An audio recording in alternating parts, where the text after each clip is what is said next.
প্রসারিত পদোত্তানাসন। এই অবস্থা থেকে হাত এবং পা ফাঁকা করি, দুই হাত পেছনে নিয়ে যাই। এরপর আস্তে আস্তে দুই পায়ের মাঝখানে যেটা হবে আর কি আমাদের ফাঁকা হবে প্রায় 3 ফিট বা 1 মিটার পরিমাণ। এরপর আস্তে আস্তে সামনের দিকে ঝুঁকি এবং মাথাটাকে পারলে ফ্লোরে টাচ করানোর চেষ্টা করি যদি সম্ভব হয়। এটার বিভিন্ন রকম ভেরিয়েশান আছে, এটা এভাবে করা যায়, অথবা এরপর আস্তে আস্তে যেটা করা যায় দুই হাত মাথার দুই সাইডে এনে মাথাটাকে জাস্ট ফ্লোরে এভাবে স্পর্শ করা যাবে। এটার নাম হচ্ছে প্রসারিত পদোত্তানাসন। এবং এখান থেকে আবার ধীরে ধীরে ফিরে আসি, হাত পেছনে নিয়ে যাব, সোজা হই। নাম হচ্ছে প্রসারিত পদোত্তানাসন। এটার ভেরিয়েশান আছে বিভিন্ন রকম। থেমে যাই, ফিরে আসি। বীরভদ্রাসন 1, হাত এবং পা ফাঁকা করি। এরপর ডান পায়ের আঙুলগুলোকে সামনের দিকে এভাবে ঘুরিয়ে ফেলি। এরপর ডান পায়ের হাঁটুটাকে ফোল্ড করি, হাঁটু যেন ক্রস করে পায়ের বৃদ্ধাঙ্গুল ক্রস না করে সেদিকে খেয়াল রাখি। এবং হাঁটুতে 90 ডিগ্রি হবে, হাঁটু এবং থাই মিলে 90 ডিগ্রি হবে। আর একটু ফোল্ড করব, আর একটু ফোল্ড, তাকাবো হাতের দিকে, হাতের তালু নিচের দিকে বা উপরের দিকে, দুদিকেই রাখতে পারি আমরা, যে কোনোভাবেই রাখা যায়। এখানে আমরা কিছুক্ষণ থাকবো, তারপর সোজা হব এবং অন্য পা ফোল্ড করব। এভাবে পা ঘুরিয়ে অন্য পা ফোল্ড করব। এটা হচ্ছে বীরভদ্রাসন 1। সোজা হই। এইবার এখান থেকে চলে যাব বীরভদ্রাসন 2-এ। দুই হাত সামনে নিয়ে আসবো। এইবার যেটা করতে হবে পুরোপুরি সামনের দিকে ঘুরে যেতে হবে, ঘুরে দুই হাত উপরে তুলতে হবে। তুলে একটু পেছন দিকে বাড়তেও পারি। এটা হচ্ছে বীরভদ্রাসন 2। সোজা হব আবার, এবং হাত উপরের দিকেই থাকবে, জাস্ট অপোজিটে ঘুরে যাই।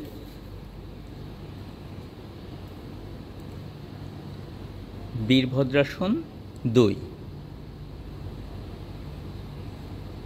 ওকে, সোজা হই, হাত এবং পা একসাথে এক জায়গায় নিয়ে আসি। ওকে। সুখাসন, দণ্ডাসনের এই অবস্থা থেকে আমরা জাস্ট পা দুইটাকে এভাবে ফোল্ড করি। এটার নাম হচ্ছে হাত দুইটা দুই পাশে রাখি। এটা হচ্ছে সুখাসনের পজিশন। এভাবে এই আসনগুলো আমরা অনেক সময় ধরে করতে পারি, 10, 15, 20 মিনিট বা 30 মিনিট পর্যন্ত করা যায়। এরপর পা চেঞ্জ করেও আমরা করতে পারি, অর্থাৎ এইবার দেখেন একটা পা উপরে আছে আর এক পা নিচে আছে, এবার জাস্ট চেঞ্জ করব, দুই পা লম্বা করি আবার। এবার বা পাটাকে ফোল্ড করে নিচে নিই, ডান পাটাকে ফোল্ড করে নিচে নেব। ঠিকই ছিল তো। এটাও সুখাসন, জাস্ট পাটা বদল করে বসছি। এরপর পা লম্বা করতে পারি, এভাবে আমরা বসেও থাকতে পারি অনেকক্ষণ ধরে। এগুলো হচ্ছে ধ্যান আসন। ধ্যান করার জন্য এই আসনগুলো খুবই জরুরি। এই আসনে বসেই সাধারণত ধ্যান করতে হয়। এই সমস্ত বেশ কয়েকটা আসন আমরা করব এখানে। এরপরে যাব পদ্মাসন। এই দণ্ডাসনের অবস্থা থেকে আমরা ডান পাটাকে ফোল্ড করে বাঁ পায়ের থাইয়ের উপর নেব, ডান পা ফোল্ড করে বাঁ পায়ের থাইয়ের উপর নেব। কিন্তু এখানে থাইয়ের উপর নেওয়ার আগে যেটা করতে হবে, ডান পায়ের বৃদ্ধাঙ্গুলটাকে নাকে স্পর্শ করব। পা লম্বা করে রাখি। এখান থেকে তুলে নেওয়ার সময় নাকে নিয়ে যাব, ডান পায়ের নাকে নেব, নাকে নিয়ে ঠিক সোজা নাকের থেকে সোজা নিচের দিকে নামাবো। নামিয়ে নাভি বরাবর, নাভির কাছাকাছি রাখবো। এরপর বাঁ পাটাকে আবার একইভাবে ফোল্ড করি, এখান থেকে ধরে ঠিক নাকের কাছে নিয়ে যাব। ওখান থেকে একদম নাভির বরাবর রাখার চেষ্টা করতে হবে। এটা হচ্ছে দুই হাত দুই পাশে ধ্যান মুদ্রাতে রাখতে পারি। এটা নাম হচ্ছে পদ্মাসন।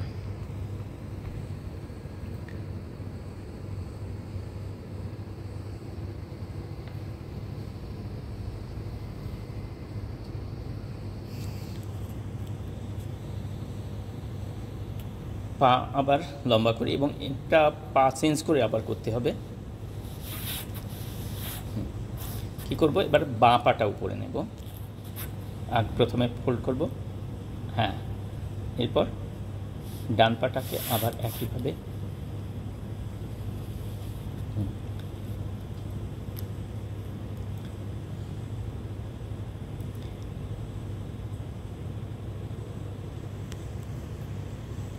এটা হচ্ছে পদ্মাসন, 2 পায়ে করতে হবে আমাদের।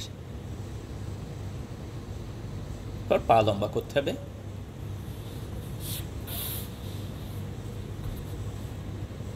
সিদ্ধাসন, এটা করার জন্য প্রথমে আমরা এই দণ্ডাসন থেকে আমরা পা দুইটাকে ঠিক এইভাবে ফোল্ড করব।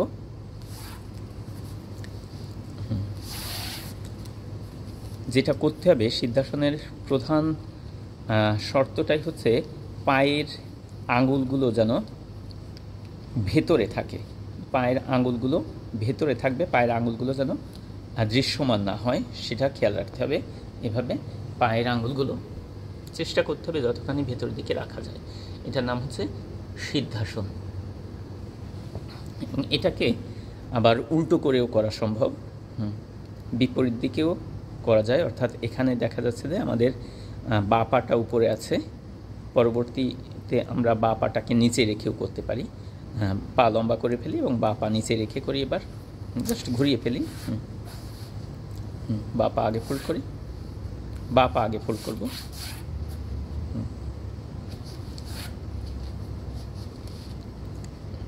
এভাবে পায়ের আঙুলগুলো এই ভেতরে থাই এবং আমাদের যে কাপ মাসেল এর ভেতরে দিয়ে রাখার চেষ্টা করতে হবে। থাই এবং কাপ মাসেলের ভেতরে পায়ের আঙুলগুলো আটকে থাকবে।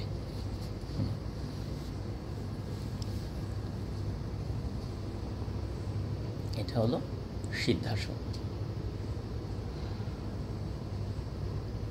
ওকে, আমরা সিদ্ধাসনে যেটা হয়, আমাদের সিদ্ধি লাভ হয়, এই জন্য এটার নাম হচ্ছে সিদ্ধাসন। যে কাজই করি না কেন, আমরা যদি এই আসনে বসে দীর্ঘ সময় বসে আমরা যে যোগের যে ধ্যানের যে বিষয়গুলো সেগুলো যদি সিদ্ধাসনে করি তাহলে খুব দ্রুত সিদ্ধি লাভ হয় বলে এই আসনের নাম হচ্ছে সিদ্ধাসন। পা আবার লম্বা করে ফেলি আমরা। বক্র আসন, এই দণ্ডাসনের অবস্থা থেকে আমরা প্রথমে আমাদের ডান পাটাকে ফোল্ড করি এভাবে, এবং ডান হাতটাকে পেছনে নিয়ে যাব, এভাবে রাখবো, ডান হাতটা পেছনে, হ্যাঁ, মেরুদণ্ডের ঠিক পেছন দিকে নিয়ে যাব, আর হাতের আঙুলগুলো থাকবে পেছন দিকে। এরপর বাঁ হাতটাকে এভাবেও রাখতে পারি, সহজে আমরা অনেকভাবে করতে পারি। এভাবে রেখে ঘুরে যেতে পারি পেছন দিকে, বডিটাকে টুইস্ট করতে হবে যতখানি সম্ভব হয়। এরপর যারা আর একটু বেশি ভালো পারবো তারা হাত দিয়ে পায়ের বৃদ্ধাঙ্গুলও ধরতে পারি, ডান পায়ের বৃদ্ধাঙ্গুল এভাবে ধরতে পারি, অথবা আরও পারলে এভাবে ঘুরিয়ে ওই পাটাকেও আমরা ধরতে পারি। এটা হচ্ছে আমাদের যার যেমন ক্যাপাসিটি, আমরা সে ততখানি করতে পারবো। ঠিক আছে, ফিরে আসি।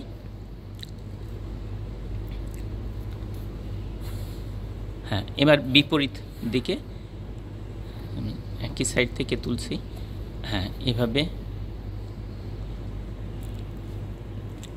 এভাবেও ধরতে পারি। পায়ের ওই পায়ের বাঁ পায়ের বাঁ পায়ের বৃদ্ধাঙ্গুলটাও ধরতে পারি, এভাবে ডান পাটাকেও ধরতে পারি, এভাবে ঘুরে এভাবে আমরা থাকবো।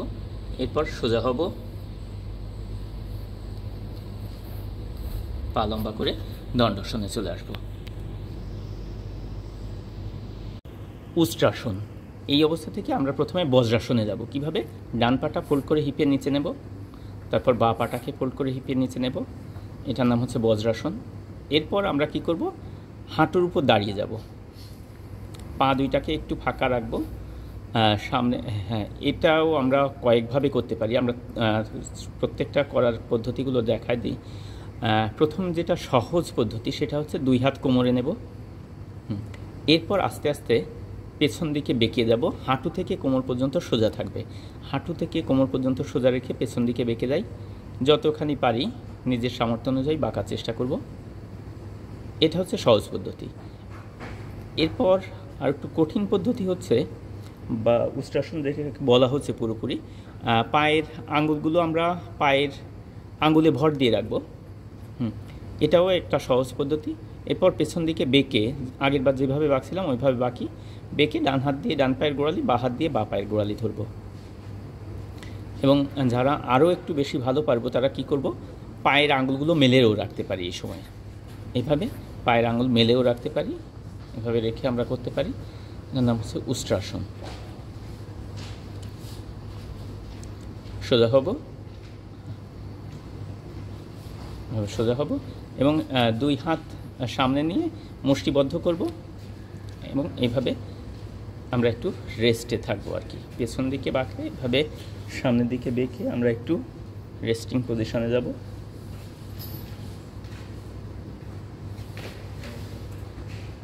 ওকে, সোজা হয়ে বসি। জানুশিরাসন। দণ্ডাসনের এই অবস্থা থেকে ডান পাটাকে ফোল্ড করে বাঁ পায়ের থাইয়ের উপর নিই। জানুশিরাসনও বিভিন্নভাবে করা যায়, এভাবে থাইয়ের উপর নিয়ে নেব। এরপর দুই হাত দুই সাইড থেকে সোজা করে উপর দিকে তুলব। হাত দুইটাকে প্রেশার দেবে উপর দিকে যতখানি পারি। হাত এক হাত দিয়ে আর এক হাতের বৃদ্ধাঙ্গুল ধরবো, যতখানি পারি হাতের আঙ্গুলগুলো উপর দিকে করে রাখবো। এরপর কোমর থেকে, এটা কোমর থেকে সামনের দিকে ঝুঁকে হাত দিয়ে পায়ের বৃদ্ধাঙ্গুল ধরবো অথবা পায়ের গোড়ালি ধরতে পারি এবং মাথাটাকে এভাবে হাঁটুর কাছে নিয়ে যাব। বডিটাকে টান টান করে রাখার চেষ্টা করি।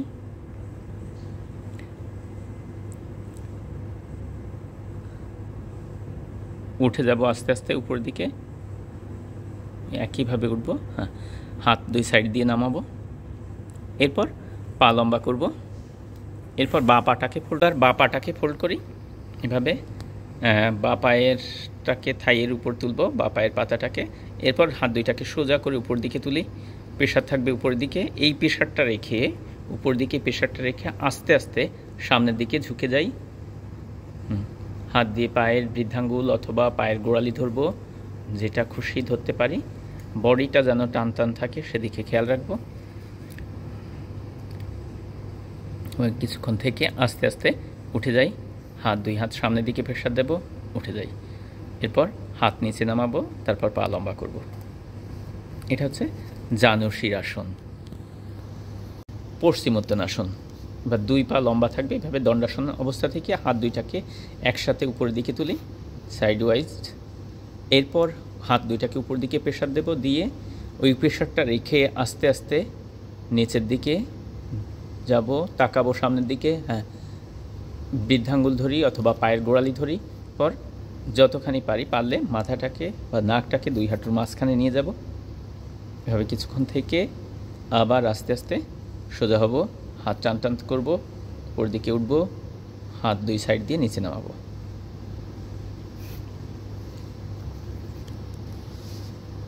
অর্ধ মৎস্যেন্দ্রাসন। বাঁ পাটাকে ডান পায়ের নিচ দিয়ে হিপের কাছাকাছি নিয়ে আসি, এভাবে, এবং ডান পাটাকে ফোল্ড করি। এই অবস্থাতে যাই, একটু খেয়াল করি। এই অবস্থায় যাই। এখান থেকে এইবার ডান হাতটাকে পেছনে নিয়ে যাই, ডান হাতটা পেছনে নিয়ে যাই আগে। এরপর সামনে যে হাতটা ছিল বাঁ হাতটা দিয়ে এইভাবে পাটা ঘুরিয়ে ধরবো, এইভাবে ধরবো।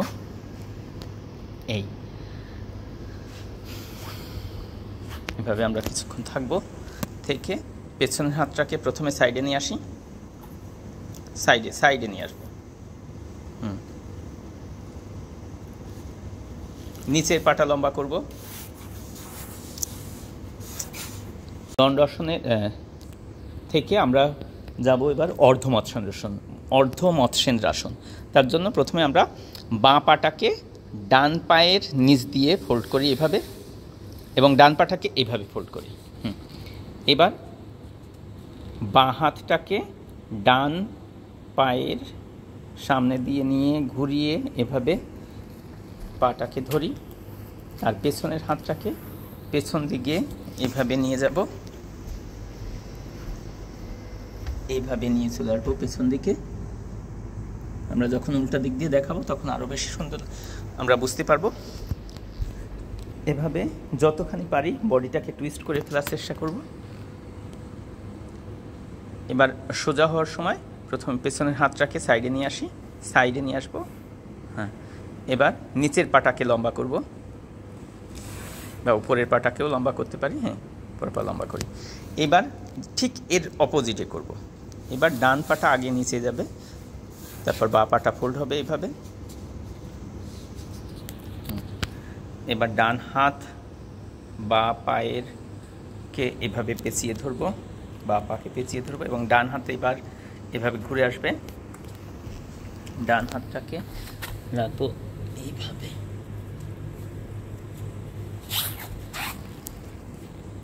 এভাবে রাখার চেষ্টা করি। নাভির কাছাকাছি হাতটাকে নিয়ে যাওয়ার চেষ্টা করতে হবে।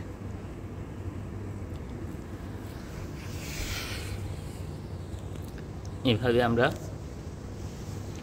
থাকবো কিছুক্ষণ, তারপর স্বাভাবিক অবস্থায় ফেরত আসবো। আর প্রথমে হাত সরাবো, পেছনের হাত সাইডে নিয়ে যাব, তারপর সামনের হাত সাইডে, নিচের পা লম্বা করব, তারপর উপর পা লম্বা করব। বদ্ধকোণাসন, দণ্ডাসন থেকে পা দুইটাকে ফোল্ড করব, পায়ের পাতা যেন পরস্পরের সাথে লেগে থাকে। হ্যাঁ, হাত দুইটা সামনে রাখবো, এভাবে ধরে রাখবো। এটা হচ্ছে বদ্ধকোণাসন। হাঁটু দুইটাকে যতখানি পারি ফ্লোরের সাথে টাচ করার চেষ্টা করতে হবে বদ্ধকোণাসনে।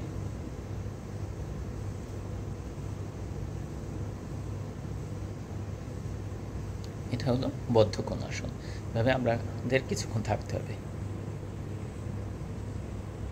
এরপর পা লম্বা করব।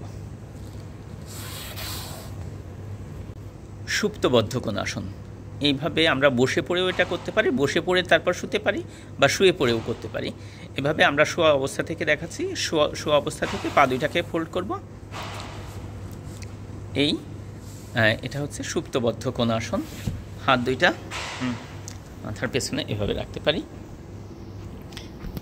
এবং চেষ্টা থাকবে সবসময় হাঁটু দুইটাকে যতখানি সম্ভব ম্যাটের সাথে বা ফ্লোরের সাথে মেশায় দেওয়ার, যার যতটা যায়। অনেকের ক্ষেত্রে যেটা হবে, পা দুইটা বেশি দেহের কাছে নিয়ে আসলে হাঁটু নিচের দিকে নামবে না। তার সেক্ষেত্রে কী করব, আমরা পা দুইটাকে একটু দূরে সরায় রাখবো। এভাবে পা দূরে সরায় রাখলে হাঁটু দুইটা অটোমেটিক্যালি নিচের দিকে নেমে যাবে। হ্যাঁ, এরপর আমরা হাত নিচের দিকে নিয়ে আসি, পা লম্বা করি। হাত নিচে নিয়ে আসি, পা লম্বা করি।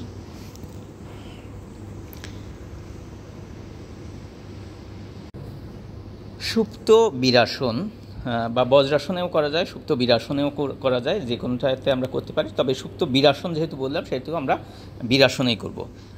বীরাসন আর বজ্রাসনের মধ্যে পার্থক্য কি একটু পরেই আমি দেখা দিচ্ছি। এখান থেকে আমরা বজ্রাসন বা বীরাসনে যাই, পা দুইটাকে ফোল্ড করি, ডান পা ফোল্ড করি, বা পা ফোল্ড করি। এই পায়ের বৃদ্ধাঙ্গুল দুইটা পরস্পরের সাথে লাগানো থাকবে, গোড়ালি দুইটা ফাঁকা থাকবে। এটা হচ্ছে বজ্রাসন। আর একটা বজ্রাসন আছে, পায়ের গোড়ালি দুইটাও এক জায়গায় রাখা। পায়ের গোড়ালি দুইটাও আমরা একদম একসাথে মেশায় রাখতে পারি, হ্যাঁ, যে যতখানি পারি। হ্যাঁ, এরপরে আমরা বীরাসনটা হচ্ছে পা দুইটাকে ফাঁকা করে ফেলা, হিপটাকে ফ্লোরে টাচ করা, হিপটাকে ফ্লোরে টাচ করা। হ্যাঁ, এটা হচ্ছে এটার নাম হচ্ছে বীরাসন। হাঁটু দুইটা এক জায়গায় থাকবে। এরপর সুপ্ত বীরাসন হচ্ছে এখান থেকে আস্তে আস্তে হাতের সাপোর্ট নিয়ে শুয়ে পড়ব, পেছন দিকে শুয়ে পড়ব। হাত দুইটাকে থাইয়ের উপরও রাখতে পারি, অথবা হাত দুইটাকে পেছনে আমরা রাখতে পারি, এভাবে ফোল্ড করে রাখতে পারি। এটার নাম হচ্ছে সুপ্ত বীরাসন। আমরা পা ফাঁকা করে যখন করছি তখন এটা বীরাসন হয়ে যাচ্ছে, কিন্তু পা যখন আবার বজ্রাসনের অবস্থা থেকে করব তখন সেটা হয়ে যায় সুপ্ত বজ্রাসন। এখান থেকে আমরা আস্তে আস্তে আবার হাতে সাপোর্ট নিয়ে উঠে বসবো, এইভাবে উঠে বসি। এরপর পা লম্বা করে দিই। এখন যেটা আমরা করতে যাচ্ছি সেটা হচ্ছে বক্রাসন। এই অবস্থা থেকে আমরা যেটা করব, হাত দুইটা এভাবে নেব, এভাবে নিয়ে হাতের আঙুলগুলো ফাঁকা থাকবে। এরপর কোমরের উপরে বগলের কাছাকাছি, আর্মপিট, যেটা আর্মপিটের কাছে অথবা আমাদের আর্মে হাঁটু দুইটাকে তুলব, এভাবে তুলে একটু সামনের দিকে এগোয়ে আসবো। এরপর আস্তে আস্তে পা দুইটাকে উপরে তুলে দেব।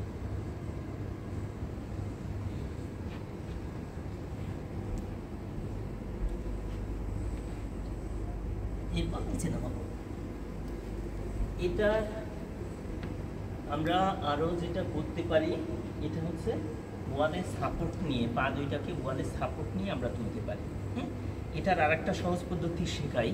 হাত দুইটাকে আমরা এভাবেও রাখতে পারি, ভেতরে হাঁটু দুইটা বাইরে রেখে এই উঁচু হব, এই অল্প একটু। এটা হচ্ছে সহজ একটা পদ্ধতি। নিচে নামি, আর একবার দেখাই, সাইড দিয়ে দেখাই।